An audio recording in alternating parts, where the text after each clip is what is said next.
To my channel learn with Veeru. आज हम हमारे सेकंड पार्ट में पढ़ेंगे फाइनेंशियल प्लान्स एंड पॉलिसीज़ के बारे में। इससे पहले पार्ट में हम प्लान्स एंड पॉलिसीज़ का मीनिंग, उसकी नीड्स, उसके रीजंस और फंक्शनल स्ट्रेटजीज़ को समझ चुके हैं। अगर आपने उनको नहीं देखा तो आप उनको जाके देख सकते हैं। आज हम पढ़ेंगे किन के बारे में, फाइनेंशियल प्लान्स एंड पॉलिसीज़ के बारे में कि ये क्या होती हैं। तो देखिए, जो हमारी फाइनेंशियल प्लान्स एंड पॉलिसीज़ है ना, वो किससे डील करती हैं कि भाई जो फाइनेंस है मतलब पैसा है वो कहाँ से आएगा, मतलब rising, administrating and distribution of funds किसके द्वारा, ऑर्गेनाइजेशन के द्वारा, ताकि जो भी ऑर्गेनाइजेशन उसके काम है ना वो अच्छे से हो सके। नॉर्मल सी बात है, कहता है ना कि जो पैसा है वो किसी भी ऑर्गेनाइजेशन की क्या है, ब्लड है। उसके बिना वो तो काम ही नहीं कर सकते। जैसे एक ह्यूमन के लिए ब्लड ज़रूरी होता है, वैसे ही एक ऑर्गेनाइजेशन के लिए भी फाइनेंस ज़रूरी होता है। और वो उसके लिए किस तरह काम करता है, एक बोन की तरह, एक ब्लड की तरह। ठीक है, अगर ये नहीं होगा ना तो कोई भी ऑर्गेनाइजेशन मूव नहीं कर सकती। तो जो फाइनेंशियल पॉलिसीज़ एंड प्लान्स है वो इनको 3 पार्ट्स में बांट के चलती हैं। तो पहले की जो फंड्स हैं वो ऑर्गेनाइजेशन को चाहिए, उस अमाउंट को डिटरमाइन करना। दूसरा, डिटरमाइन करना किस प्रकार की स्पेसिफिक असेट्स है जो ऑर्गेनाइजेशन को चाहिए और उनको कैसे एलोकेट करना है, अलग अलग जो भी असेट्स वगैरह हैं एफिशिएंट मैनर में। तीसरा है determination of how the needed funds would be finance, मतलब जो भी हमें चाहिएंगे वो कैसे फाइनेंस वगैरह किए जाएंगे।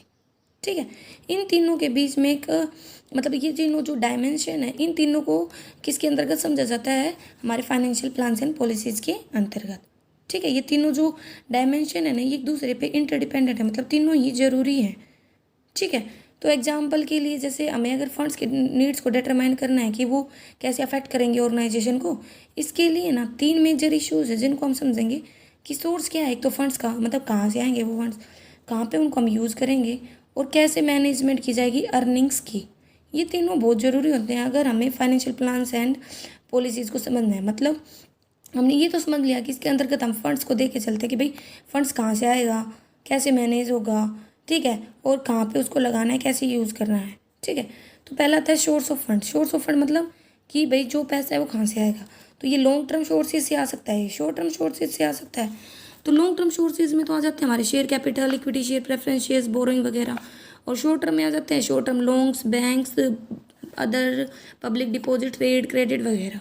ठीक है, ट्रेडिशनल जो हमारी इंडियन कंपनीज होती थी ना, वो इसको इंडियन सोर्सेज से राइज करना पसंद करती थी, जबकि आज के टाइम में जो नई नई कंपनियां जा रही हैं वो कहाँ से राइज कर लेते हैं, एडीआर, जीडीआर से, फॉरेन इंस्टीट्यूशनल इन्वेस्टर से। मतलब जो इंटरनल एक्सटर्नल बोरोइंग है ना, वो कहीं से भी, चाहे वो इंटरनली मतलब हमारे देश से या चाहे बाहर के जो भी इंस्ट्रूमेंट है वहाँ से भी राइज कर लाएंगे, सीएनआर लोन, यंकी बॉन्ड्स वगैरह। ठीक है, लेकिन जब जो ऑर्गेनाइजेशन है वो अपने मतलब फंड्स वगैरह को राइज करने के बारे में सोचती है ना, तो वो कुछ फैक्टर को ध्यान में रख के चलती है, like as cost of funds, जो भी फाइनेंशियल कवरेज है, मतलब कितना आएगा, पर्पज़ क्या है फाइनेंसिंग का, control and interference in management वगैरह, ये सब कुछ वो ध्यान में रख के ही फाइनेंसिंग मिक्स को चूज़ करती है। तो ये फैक्टर होते हैं जो एक ऑर्गेनाइजेशन ध्यान में रखती है, जो वो पैसे को मैनेज करती है सोर्सेज से।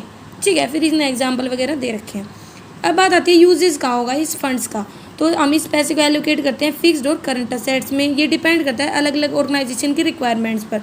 तो फिक्स्ड असेट्स हमारी ये दे रखी और करंट असेट हमारी ये दे रखी।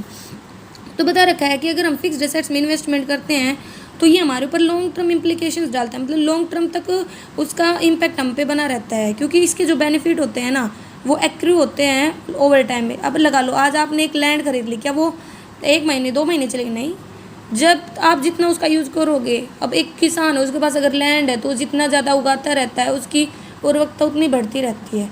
तो जो लैंड है उसे है ना लॉन्ग टर्म तक बेनिफिट देती है। जबकि रॉ मटेरियल अगर आपने एक बार यूज़ कर लिया तो क्या आप दोबारा उसको यूज़ कर सकते हो? नहीं कर सकते। लेकिन आप लैंड को कर सकते हो, बिल्डिंग को कर सकते हो, प्लांट मशीनरी को कर सकते हो। तो यही बोल रहा है जो फिक्स्ड असेट्स है ना उसके लॉन्ग टर्म इम्प्लीकेशंस होते हैं और लॉन्ग टर्म तक हमें है ना वो बेनिफिट देती रहती है। ठीक है, कह रहा है कि ये जो पीरियड होता है जिसमें ये असेट्स हम यूटिलाइज करते हैं अगर प्रॉपरली, तो वही बात है, मतलब वो हमें ज़्यादा बेनिफिट देगी। तो इसमें इन्वेस्टमेंट होती है ना जो फिक्स्ड असेट्स में, उसके लिए हम क्या क्या करते हैं, एक तो acquisition of new fixed assets for expansion of existing of new product. भाई हम खरीदते क्यों है? नई, अगर हमें बिजनेस मशीनरी वगैरह में खर्चा करना है ताकि हम नए प्रोडक्ट को बढ़ा सकें। ठीक है, या एक्वायर कर सके, बैलेंस कर सके जो भी इक्विपमेंट वगैरह हमारा पहले से अगर कोई प्रोडक्ट वगैरह उसकी कैपेसिटी बढ़ा सकें, ठीक है, रिसर्च एंड डेवलपमेंट फैसिलिटी करने के लिए। दूसरा है रिप्लेसमेंट ऑफ एग्जिस्टिंग फिक्स, मतलब पहले से अगर हमारे पास कोई प्रोडक्ट है उसको हम रिप्लेस करना चाहते हो, ये मतलब उसके लिए हमें क्या चाहिए, नई एसेट्स वगैरह चाहिए। तो लगा लो हमने क्या किया, पुरानी मशीनरी को हटा दिया, उसकी जगह पे नई मशीनरी लिया है, रिप्लेस कर दिया उसे, ठीक है।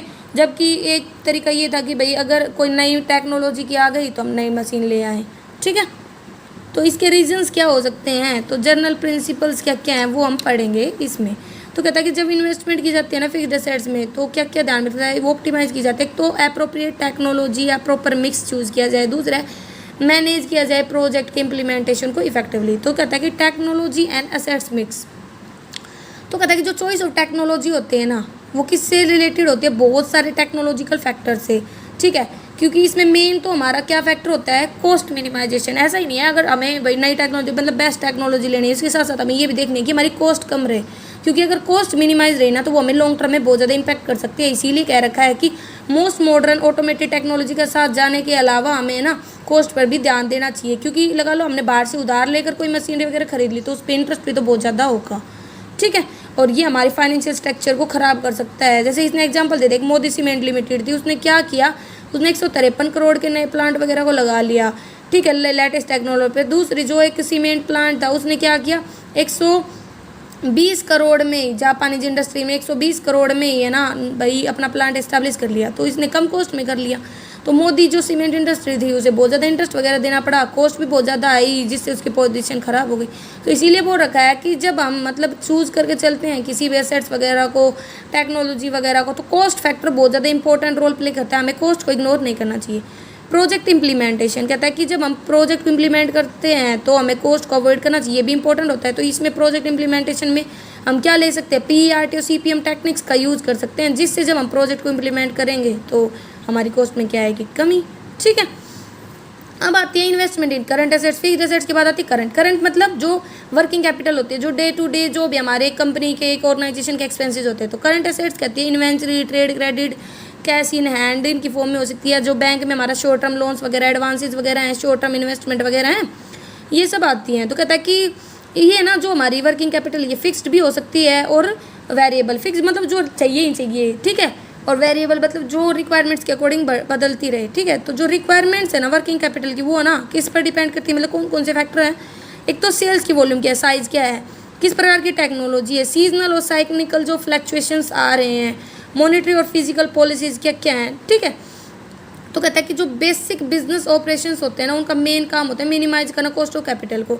इसके लिए कुछ स्टेप्स बता रखी हैं, तो देखो क्या क्या है। पहला तो इन्वेंट्री है ना वो मेंटेन होनी चाहिए एक प्रॉपर लेवल। इन्वेंट्री मतलब स्टॉक, कि देखो ना तो स्टॉक ज़्यादा रखो रिक्वायरमेंट से और ना स्टॉक कम होना चाहिए। अगर ज़्यादा होगा तो आपका पैसा उसमें क्या हो जाएगा, बाउंड हो जाएगा, कोई बेनिफिट नहीं मिलेगा। और कम होगा तो रिक्वायरमेंट के टाइम पर नहीं होगा तो आपका प्रोडक्शन है वो क्या होगा, बाध्य होगा।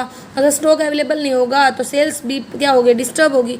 तो यही बोल रहा है कि इन्वेंट्री एक प्रॉपर लेवल पर मेंटेन होनी चाहिए। अगर एक बिजनेस है वो अफेक्ट होता है ऑफ सीजन या ऑन सीजन साइकिल से, तो कहते हैं लाइक मैन्युफैक्चरिंग प्रोडक्ट, तो उसे ना अपन उसके अकॉर्डिंग देख लेना चाहिए। जैसे एक भाई वुलन के जो प्रोडक्ट वगैरह है वो हम कब बेचते हैं, सर्दियों में, जबकि जो उनका प्रोडक्शन कब कर लेते हैं, गर्मियों में। तो उसके अकॉर्डिंग हमें देना चाहिए, हमें कितना स्टॉक मेंटेन करके रखना है, कितने प्रोडक्ट बनाने, वो नहीं ज़्यादा नहीं होना चाहिए, मतलब एक प्रॉपर लेवल तक इन्वेंट्री वगैरह मेंटेन करके चलनी चाहिए। फिर बात आती है हमारे बिजनेस ऑर्गेनाइजेशन को ये देखना चाहिए कि वो अपने प्रोडक्ट को उतना ही क्रेडिट पर बेचे जितना वो खुद खरीद सकती है क्रेडिट पर। लेकिन ज़्यादातर तो यही मिलता है कि क्रेडिटर मतलब वो खुद ज़्यादा खरीदती है उधार पे, लेकिन बेचती कम ही है। मतलब क्रेडिटर ज़्यादा होते हैं डेटर के कंपैरिजन में। उसे एक मिनिमम कैश रिजर्व रखना चाहिए। मतलब क्यों, देखो फ्यूचर अनसर्टेन है, कब क्या इमरजेंसी आती है कुछ नहीं कह सकते, तो उस इमरजेंसी से फेस करने के लिए फर्म को एक मिनिमम कैश रिजर्व मेंटेन करके चलना चाहिए। फिर है management of fund. Management of funds का मतलब होता है कि भाई जो आपने अर्निंग कमाई है उसको कैसे मैनेज करोगे, मतलब कि कितनी अर्निंग आप खुद के पास रखोगे टैक्स के बाद और कितनी आप ना उसको डिविडेंड वगैरह के रूप में बांट दोगे। तो इसके अंतर्गत दो अल्टरनेटिव होते हैं, टू पे टोटल अर्निंग, या तो सारी की सारी आप इक्विटी शेयर होल्डर को पे के पास रखेगी और कितना वो बांट देगी डिविडेंड के रूप में, ठीक है। तो वही होता है, या तो वो सारी अर्निंग खुद के पास रख ले या सारे शेयर होल्डर को कंट्रीब्यूट कर दे। इसके लिए वो कुछ चीज़ों को ध्यान में रखेगी। फ्यूचर नीड्स कि भाई अगर ऑर्गेनाइजेशन है वो ग्रो करेगी फ्यूचर में बहुत ज़्यादा, तो उसे फ्यूचर में बहुत ज़्यादा फंड्स की ज़रूरत होगी। तो वो क्या करना पसंद करेगी, वो ज़्यादा से ज़्यादा रिटेन करना पसंद करेगी कंपनी की ग्रोथ को बढ़ाने के लिए। लेकिन स्लो कंपनी तो कम ही रखेगी क्योंकि उसे इतने ज़्यादा फंड की ज़रूरत नहीं होगी। शेयर होल्डर की नीड क्या होती है कि भाई जो मैंने पैसा लगाया है उसे उस पर मुझे अच्छा रिटर्न मिले, मुझे ज़्यादा से ज़्यादा डिविडेंड मिले। ज़्यादातर जो स्टेक होल्डर होते हैं इक्विटी ऑफ कंपनी में, वो बहुत ज़्यादा ग्रेट इन्फ्लुएंस डालते हैं जो भी डिविडेंड वगैरह के पे आउट होते हैं, मतलब जितना भी डिविडेंड मिलता है वो सब। डिविडेंड स्टेबलाइजेशन मतलब ये होता है कि भाई कई बार क्या होता है कि कंपनी सिचुएशन में डिविडेंड पे कर पाए, लॉस वगैरह हो जाए तो भी उसे डिविडेंड पे करना, मतलब क्वालिटी मेंटेन करके चलना, ठीक है, कि सेम डिविडेंड पे करना year two year. Legal constraint मतलब कुछ कंपनीज के ऊपर है ना, मतलब लीगल कंस्ट्रेंट लगा दिए जाते हैं कि एक लिमिट से ज़्यादा वो डिविडेंड पे नहीं कर सकती और कंपनी को उन्हें फॉलो करना पड़ता है। तो उस केस में भी उसे ना कुछ पैसे को मेंटेन करके चलना पड़ता है, रिटेन करना पड़ता है, ठीक है। तो यहाँ पे हमारा एक पार्ट ख़त्म होता है किसके बारे में, फाइनेंशियल प्लान्स एंड पॉलिसीज़ के बारे में। नेक्स्ट पार्ट में हम पढ़ेंगे मार्केटिंग प्लान्स एंड पॉलिसीज़ के बारे में। अगर आपको यहाँ तक कोई डाउट है तो आप कमेंट करके पूछ सकते हैं, और आपको कैसी लगी ये वीडियो आप कमेंट करके ज़रूर बताएं। Thank you, like subscribe and share.